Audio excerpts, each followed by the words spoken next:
Welcome to World School TV with your host, Trina Baldwin. We all share a common passion of travel, and we all share the same desire to educate our kids through the world of travel. And you know what? We all share the same fears as well. So let's blast those fears away and confidently commence or continue our world schooling adventure. Each week we'll be chatting with guests about all things world schooling. We'll be covering travel destinations and events, education options for our kids. We'll talk about what it takes to get going and what it takes to keep going. On World School TV, we're here to support you in every possible way.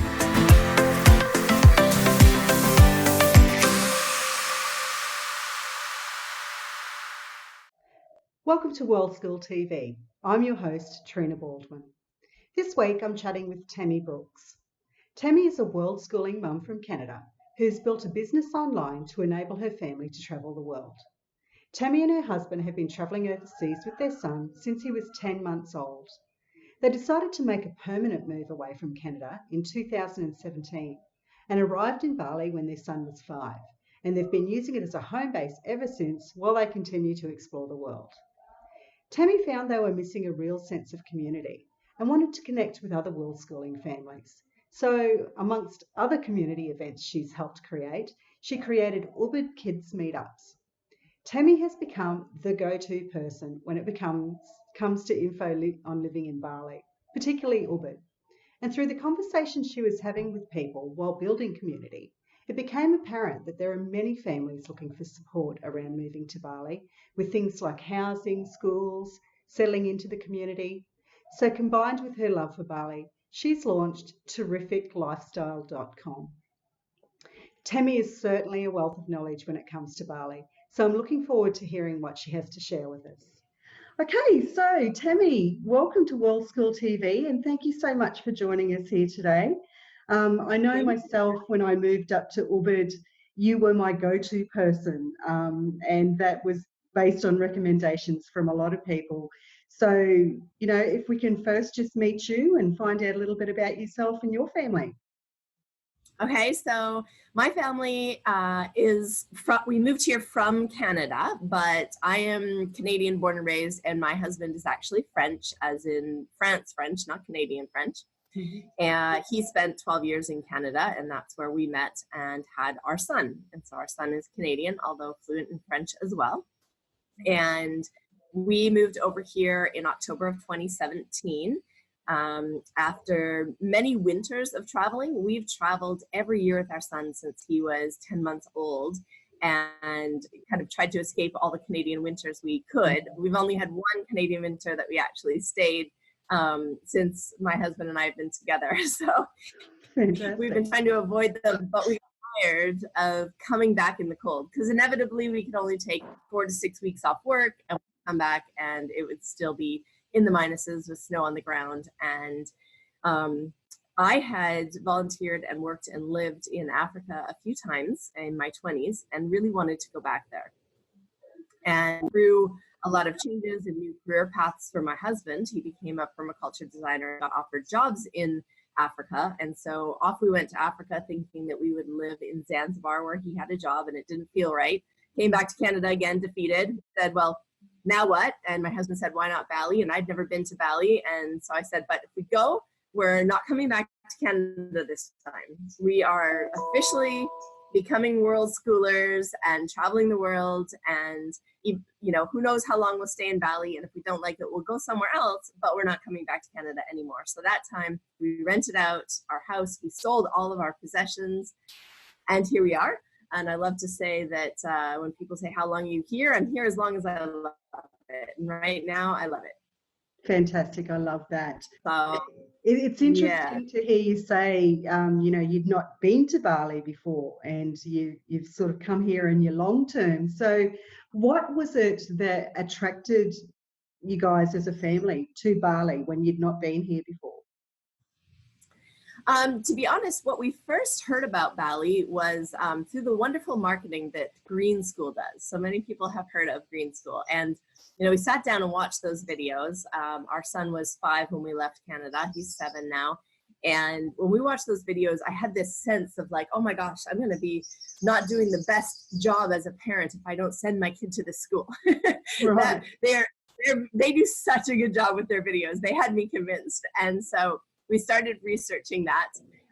Actually, we started reaching it. I remember sitting in Zanzibar, having decided this wasn't the place for us and where to go next, and watching those videos and being like, wow, we have to go to Bali. And then we returned to Canada, and we met a family that had been living here, a world schooling nomadic family. They'd been traveling for 9 years with their kids, and they loved Ubud and talked to us about what life was like here. And we just loved everything that they had to say. And, you know, we then looked into green school more and realized it definitely didn't fit our budget. But through, you know, that connection with this family, it really reassured us that there was many other schools. There's homeschool groups, and that there was community options, and this is a great place to raise kids. So we decided to come over and check it out for ourselves. So that's kind of how we ended up picking Bali. Great. And what was it about Bali that made you feel like, yep, this is for us? It's just easy. And I like to say to people, it feels like my heart has found home. There's a special energy here. There's meridian lines that cross here, making it a strong feminine energy here. So I think it's amazing because you meet so many single moms here, and so many women here. In Ubud, it definitely outweighs, there's more women than men. Yeah. And so for me, because my husband travels a lot, I single parent probably about half the time. And I feel so safe and secure here. And I love what it has to offer. I find it very nurturing. So from the yoga to breathwork classes to sound healing classes, to plenty of great cafes with excellent food, we decided not to cook anymore. I'm like, why go grocery shopping? Why put effort into cooking? Why have to clean up dishes when you can go to an amazing place, have delicious, healthy food for the same price? Yeah. It doesn't make any sense. And my husband likes cooking, so when he's here, he'll cook a little bit because he enjoys it, but I don't actually enjoy it. So I don't cook anymore. And there's so many benefits. We live in this beautiful, it's like kind of a wooden 2-bedroom house with a pool looking onto the rice fields.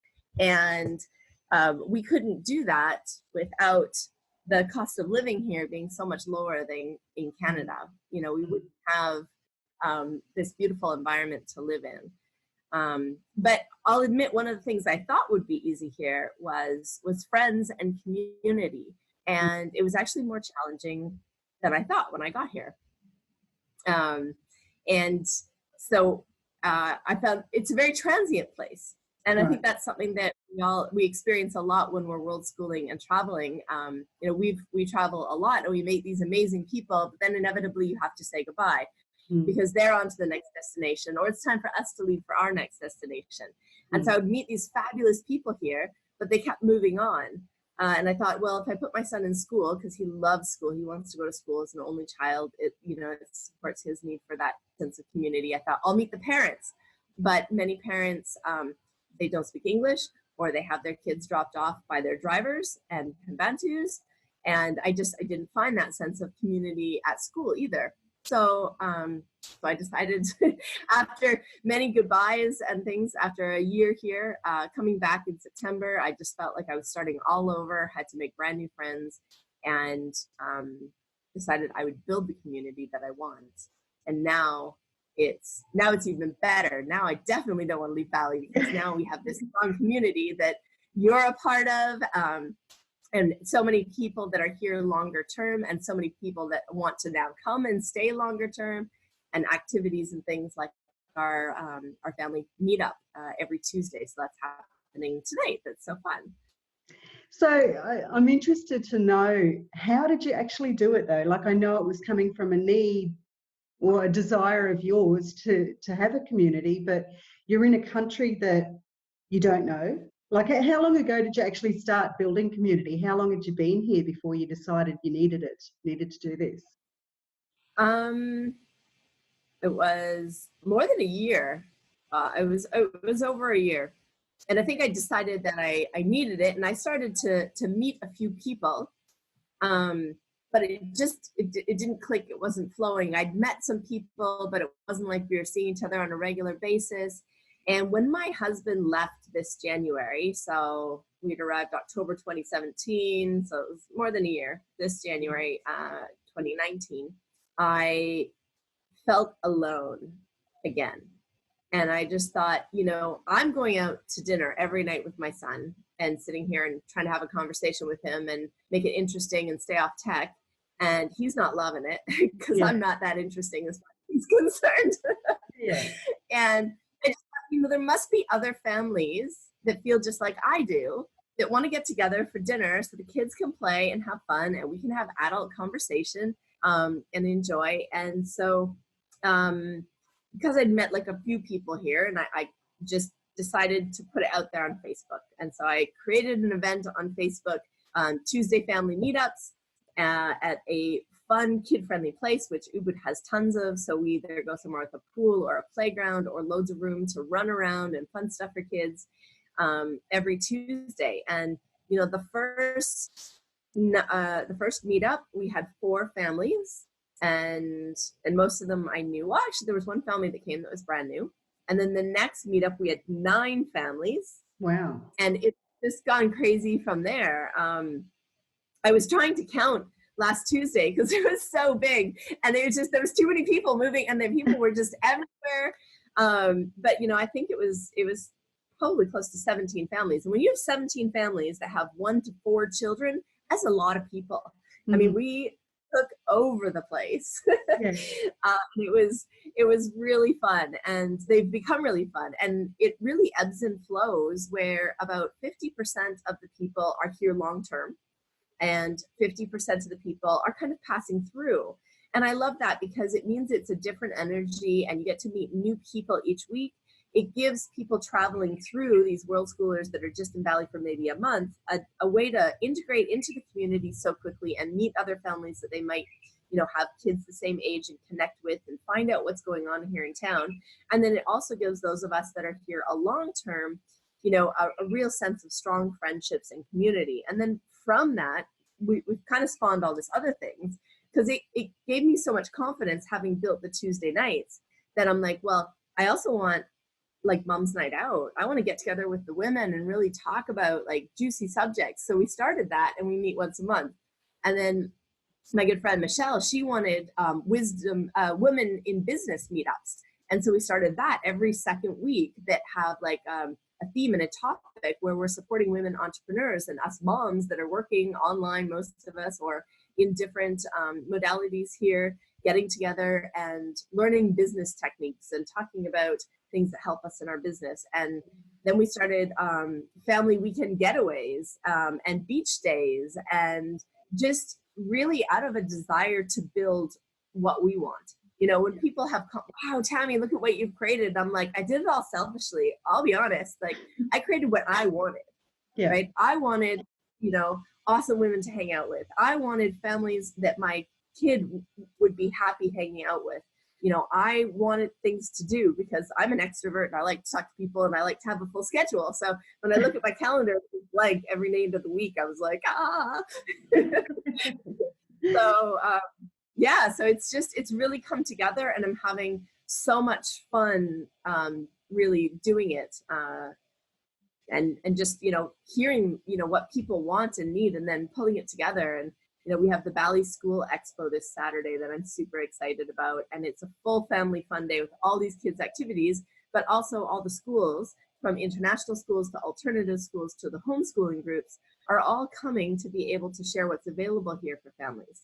So I'm excited about that. Yeah, fantastic. So while we're on that, I mean, there'll be people watching this who obviously aren't in Bali and they may not be here for another year or so. What kind of education options are available for people?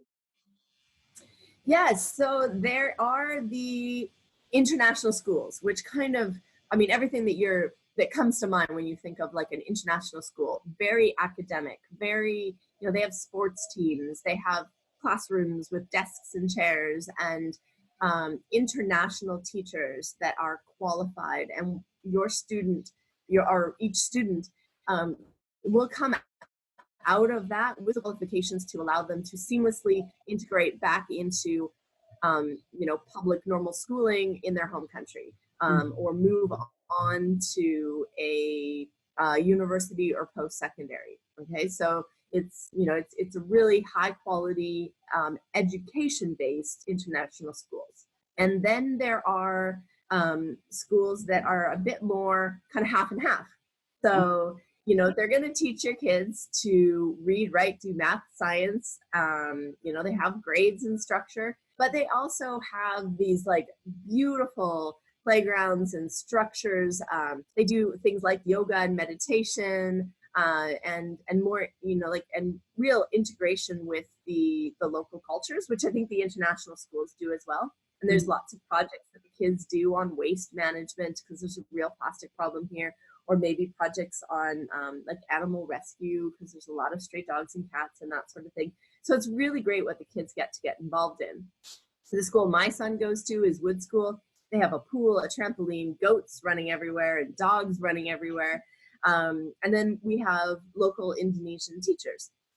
So they also get to learn another language, Bahasa, and when you're at these international schools, something that's really cool is the students are from all over the world. And so not only is my son learning Bahasa in school, but from the kids that he plays with, he's actually learning Russian and some Dutch. So it's cool. He's really excited when he can come home and tell me he knows how to say a word in 5 languages. Yeah. He's really proud of himself. Yeah. So the schools offer a lot. And then we have Waldorf schools, we have Montessori schools, and we have homeschooling groups.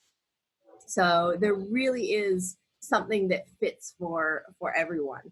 The homeschooling groups allow homeschooling families to have a little bit of a break, 3 half days a week or 4 full days a week with a qualified teacher that, just gives them that sense of community and that interaction with other kids. And gives the parents a bit of a break, which I think is great.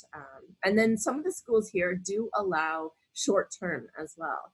So depending on if there's space in the class, you can enroll your kid for 2 weeks, 3 weeks, a 3-month term.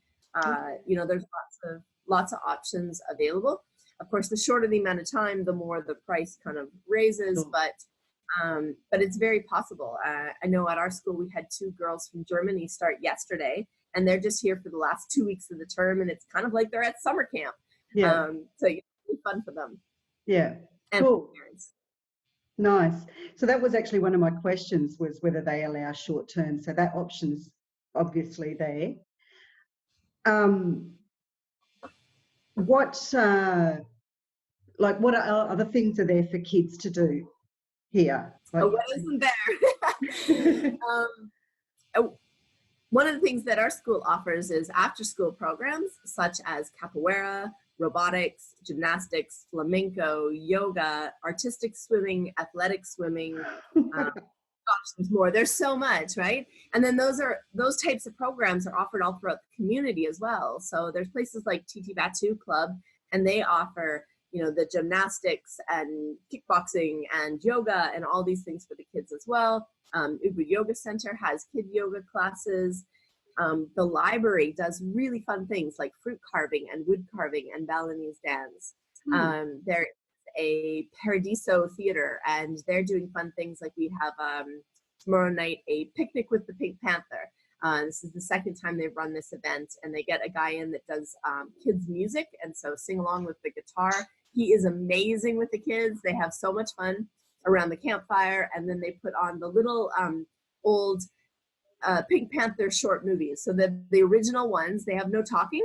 Yeah. It's just the Pink Panther and stuff, and the kids love them. Stuff like that. And then there's like art classes. So there is ceramic class for kids every Saturday. And then Art Guide does art classes for kids on Saturdays and Sundays. They also have evening programs.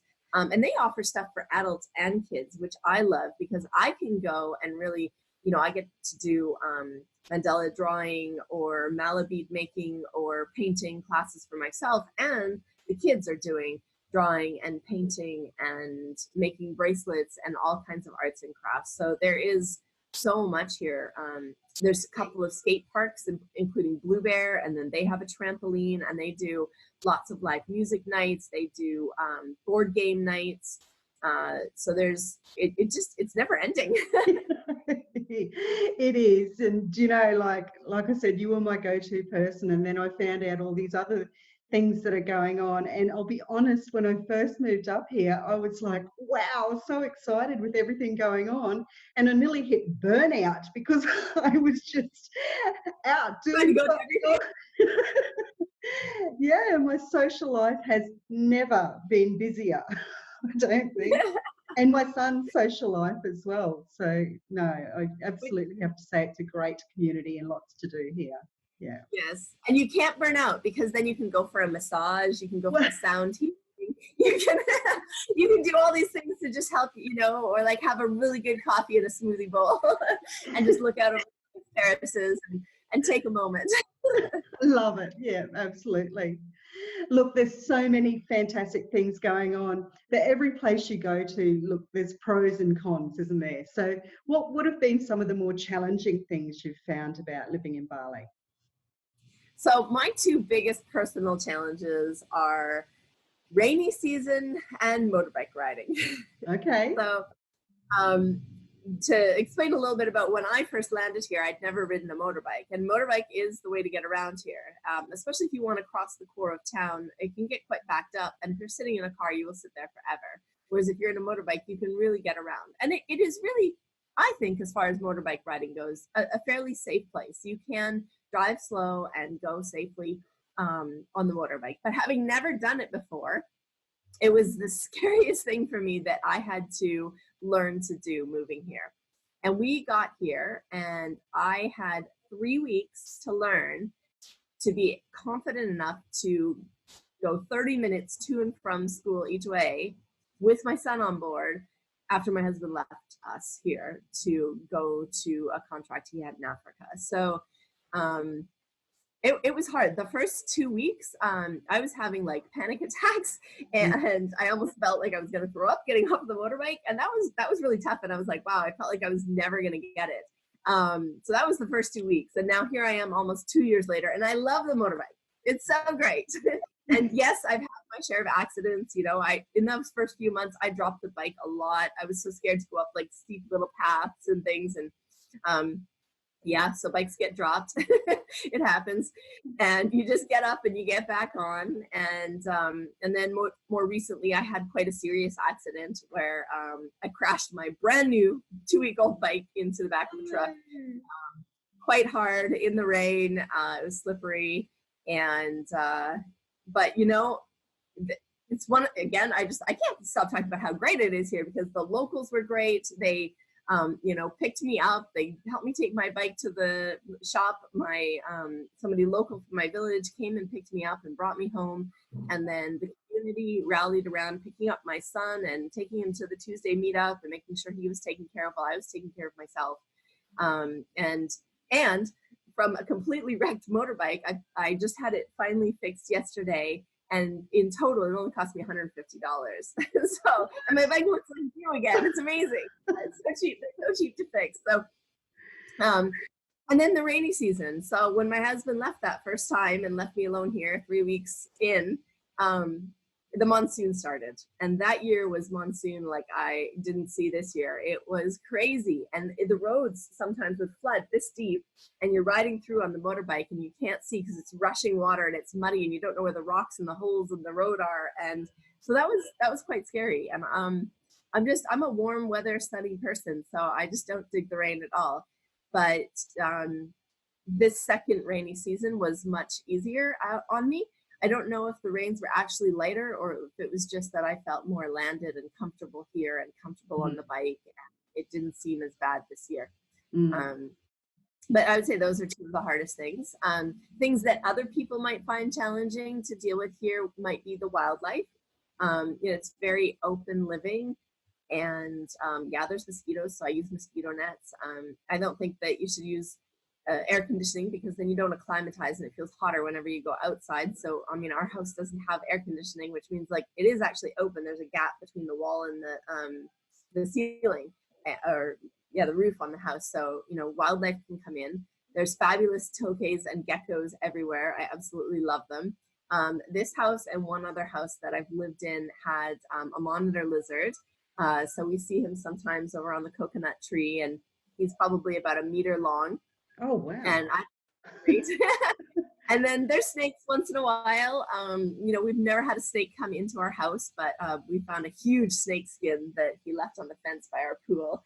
And we've seen some little snakes kind of go along, and little lizards and things.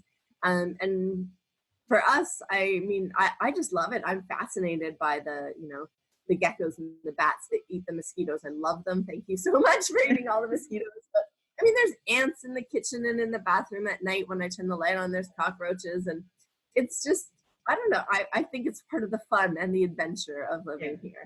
So, it's something that I think you get used to. But if you're squeamish, then, just be aware that there's creatures around. That's a fair call. I actually want to just pop back to something you said before about when you had your motorbike accident. One of the things that endears me to Bali is the Balinese people. And, they really are so welcoming and friendly and helpful and genuine, I've found. So like you were saying, you had this accident and the locals come and helped you and they picked you up, and I know that they would have been super concerned about you, super concerned, and they would have done anything to help you. And people have said to me before, traveling as a single mum, am I worried about what if something happens to me? And from my experience of the people here, I know that if something happened to me, the locals would be scooping up my son and he'd be with me as well, and he'd be taken to hospital with me or whatever would happen, and he would be super cared for. I know that. Has that been your experience with the locals here? Yeah, absolutely. It's funny, people often say to me like, oh, you're Canadian, Canadians are so nice. Or Canada's so safe. People have this like, we have a good reputation. It makes it easy to travel. But, people have said to me, oh, Canadians are the nicest people on earth. And I'm like, you know what? I've traveled the world and I've now found the nicest people on earth, and they are Balinese. I feel safer here than I do in Canada. I feel like they are nicer than Canadians. So, I think that's saying something. And, it's so welcoming. And their culture is so beautiful with the ceremony. When we bought our new bikes, we weren't allowed to drive them until they'd been blessed. And the local woman that helped me buy them, she arranged a beautiful ceremony to bless the bikes and bless us to keep us safe on the bikes. And I'll come home and there'll be little offerings on my stove or in front of my pool and on my motorbike. I love it. I think they're so nice. And at the same time, there is a boundary where even people who are born in Bali and have lived in Bali all their life you will never be Balinese. And they will only let you into a certain part of their culture and stuff. So they're so warm and welcoming, but you will always be a foreigner. Whereas I know, if you from anywhere in the world move to Canada after 2 years, as far as we're concerned, you're Canadian and you're treated just like everybody else. And you were welcomed and included in that way.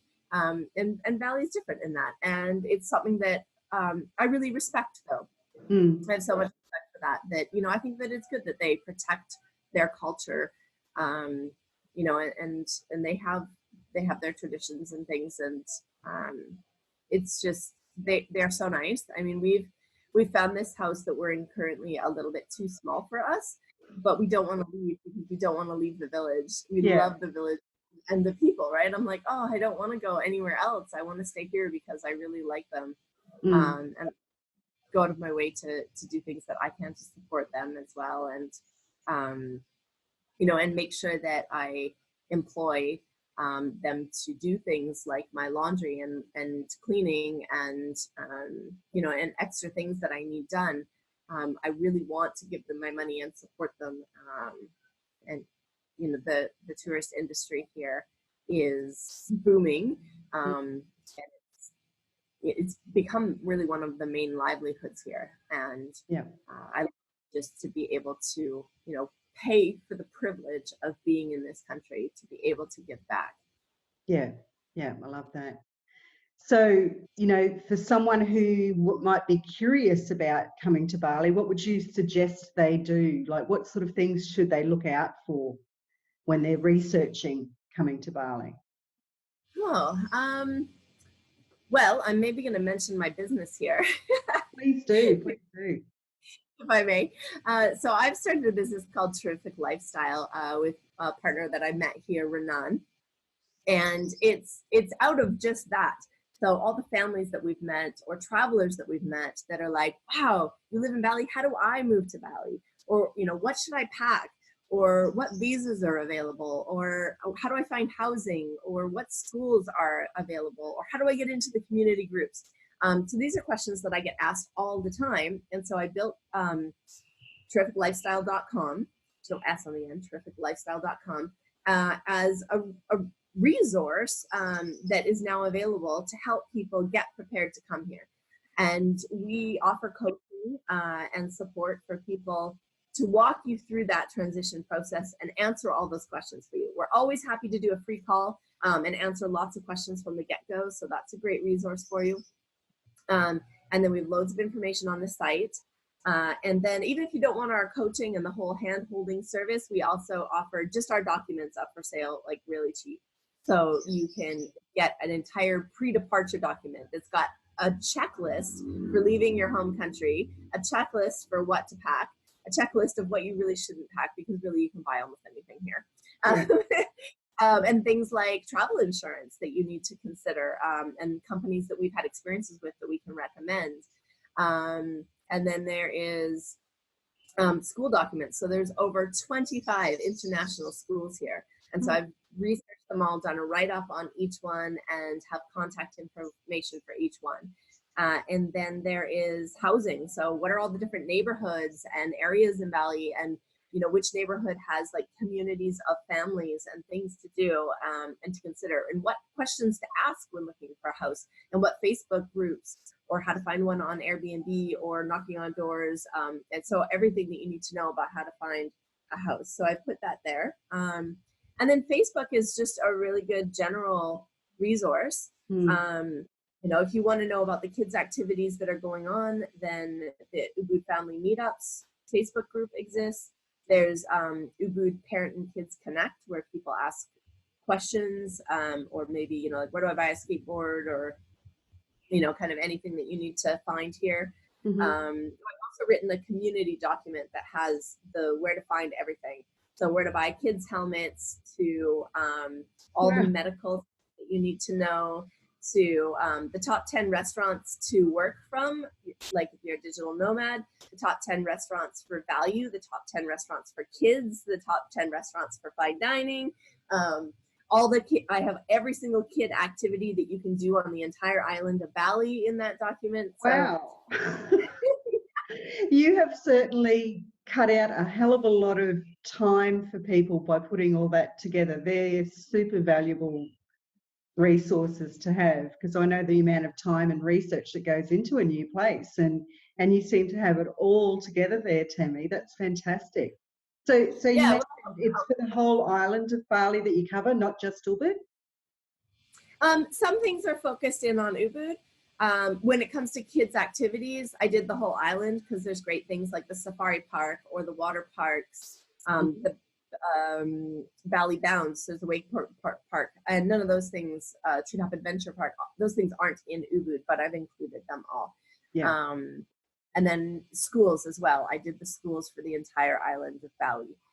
The community document, the restaurants are more focused just on Ubud. The medical includes what's in Ubud, and then if you needed something more serious, the recommended hospitals outside of Ubud that you would go to for like an upgrade of service. Sure. And I know Indonesia has been probably one of the most confusing countries I've ever come across when it comes to visas. Do you cover visas at all? Yes, so that's a service that we provide, and we can recommend a visa agent, and we can talk to you about what visa is best for you. You know, in 2 years, I think I've had almost every visa that exists, so I've tried them all out. There's visas for tourists and social visas, but you're not allowed to be doing any work on those visas. And then there's business visa, which was originally for import-export, so your company exists outside of Bali, but you do business with Bali. And then there's different kitas, and those are for people that are actually working in Bali. So whether you work for a local company, whether you're a yoga instructor or offering some sort of healing modality or teaching here in Bali, then there's all the different visas. In the order that I just mentioned is the order that the price increases. Sure. You know, a lot of people choose not to work here and be digital nomads because the visa process is complicated and it gets expensive. So you need to make sure that the work that you're planning to do here is worth the cost of the visa. Sure, sure. Tammie, thank you so much. You have shared so much information, and I'm sure people are going to want to go to terrificlifestyle.com as well and check out everything else you've got there. Are there links to the groups, the meetup groups and that from that website, or? No, I don't think we link back to the groups. So on Facebook, what you'll want to search for is Ubud Family Meetups to get into that group. And then there's Ubud Parents and Kids Connect. Terrific Lifestyle has a Facebook page as well as the terrificlifestyle.com website. And you know what? I'm always fine with personal messages as well. You can reach me on Facebook or on our Instagram, Terrific Lifestyle Instagram, or Tammie Brooks, and reach out and, you know, fire away with your questions. And I'm always happy to point people in the different directions and to different resources. Thank you. I know I've personally found you to be super helpful, so I can recommend Tammie highly. But what I'll do is at the end of this video, I'll put a link to your website, and I'll put a link to the 2 groups as well. That might be as much as I can fit on the thing, but they'll find you through there, through those 3 options. Yeah. Absolutely. We're working on a new website we're hoping to launch in August timeframe that will be a calendar of events and like a full website of everything happening for families activity-wise here in Ubud. So that's coming soon. Excellent. Well, thank you once again for joining us. And yeah, if you're coming to Bali, make sure you hook up with Tammie. She knows she knows her stuff. Yes, and so for all of you out there, I would love to greet you here in Bali, whether you're here for 2 weeks or 2 years. Definitely say hi while you're in town, and happy to hook you up and hope you have a great experience here. So. Great. Okay, so thanks for joining us this week, and we'll catch you next week. Happy travels. Bye.